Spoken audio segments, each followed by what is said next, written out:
Bonjour, correction pour mes élèves de 4e en géographie sur la leçon numéro 5, donc qui concerne les impacts du réchauffement climatique.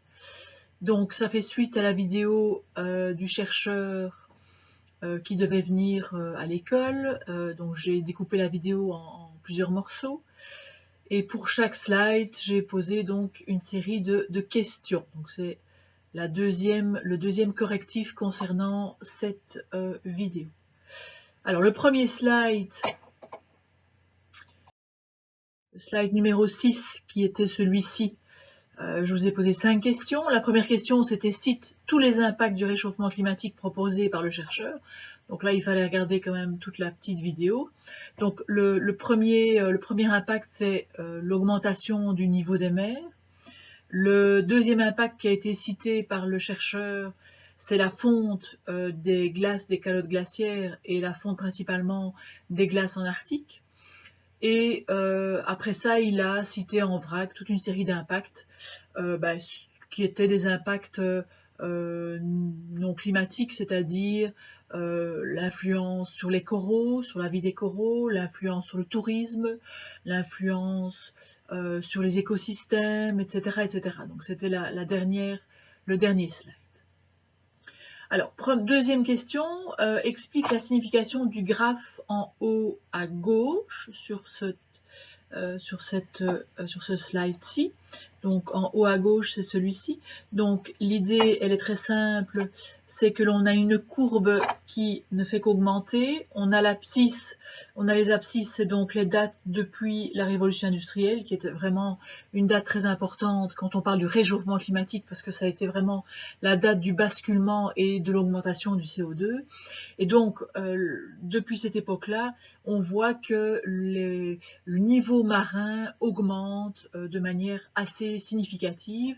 Et donc, par rapport à ce graphique-là, on a aujourd'hui plus ou moins une augmentation de 25 cm en moyenne depuis la révolution industrielle. Alors il a bien mentionné dans sa vidéo que c'est une moyenne, donc il y a des endroits où il y a plus d'augmentation et il y a des endroits où il y a moins d'augmentation.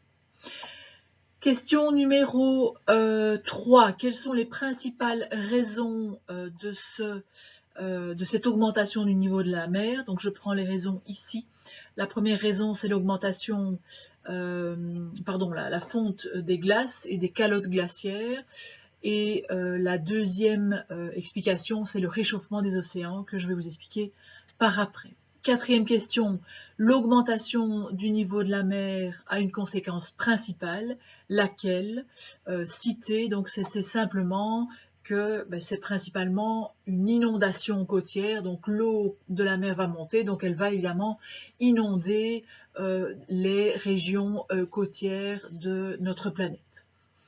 Et on sait que il y a énormément de villes qui sont situées sur ces côtes-là, et donc on va avoir effectivement des gros soucis pour la population urbaine qui vivent là-bas. Cinquième question de ce slide-là, explique la signification du graphe en haut à droite cette fois-ci. Donc le schéma, il est ici. Et donc l'explication, elle n'est pas très compliquée.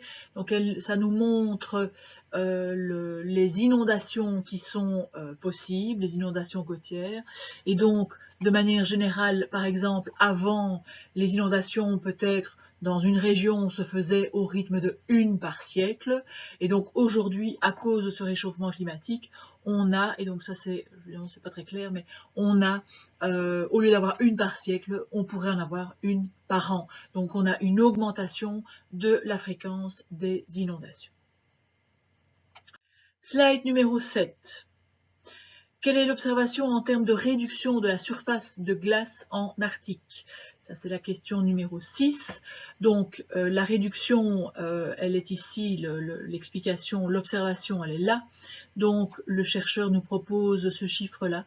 Donc, de manière générale, on sait qu'en Arctique, on a une diminution en été de 1,3% par an. Donc, ça veut dire qu'à l'échelle d'une décennie, on a 13% des glaces en Arctique qui ont fondu. Donc, c'est quand même très significatif. La question 7, qui est la définition de l'albédo. Alors l'albédo, c'est quoi? C'est la fraction des rayons du soleil qui viennent donc frapper une surface, donc de l'eau, de la terre, donc un objet, et c'est cette fraction des rayons du soleil qui va être réémis par un corps. Ça, c'est le 7.A. Alors le 7.B, très intéressant et très important. Qu'apprends-tu sur l'albédo de la glace? Alors, il fallait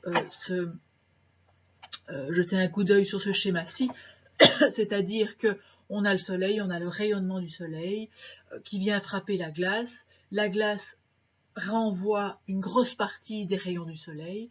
Bien évidemment que, et ça c'est la question, pardon, la question comment explique-t-on, donc c'est la question 8, que le réchauffement est très important en Arctique, mais c'est lié, c'est le fait que comme la glace fond à cause du réchauffement climatique, on a évidemment cet albédo qui n'est plus présent pour la glace, donc la glace ne va plus réfléchir les rayons du soleil, mais c'est contrairement, c'est l'eau qui va absorber une partie des rayons du soleil, et donc du coup, l'eau des océans va avoir une température plus importante.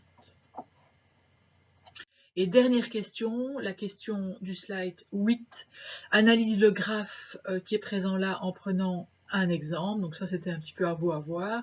Donc vous avez ici tout à fait plein d'exemples, les coraux, la pêche, les écosystèmes, les crues, les inondations, le tourisme, etc., la mortalité aussi. Et vous avez en ordonnée, donc de ce côté-ci, à chaque fois des chiffres. Donc on a 1 degré, un 1 degré et un 5 degrés. Donc plus, donc ça représente l'augmentation de la température moyenne à la surface de la Terre. Donc plus cette augmentation est importante et significative, plus on aura des couleurs foncées. Donc ça va aller du jaune, orange, vert, du mauve. Donc, si je prends par exemple pour les coraux en eau chaude, eh bien, si on a une augmentation de 1 degré, on a déjà un impact très fort sur les coraux, et plus on a une augmentation de la température, plus les coraux auront des impacts essentiels. Donc ça veut dire que à terme, on sait que les barrières de corail vont mourir si le réchauffement climatique continue comme cela se produit aujourd'hui. Donc je voulais quand même vous rappeler que on avait fait la conclusion lors de la dernière vidéo que aujourd'hui, en termes de réchauffement climatique, il n'y a pas grand-chose qui est très positif parce que le chercheur avait conclu que, eh bien, aujourd'hui, les pays, que ce soit l'Europe, les États-Unis, la Chine, ne font pas assez d'efforts pour respecter l'accord de Paris qui mentionnait une augmentation maximum de 1,5 degré en moyenne sur la Terre.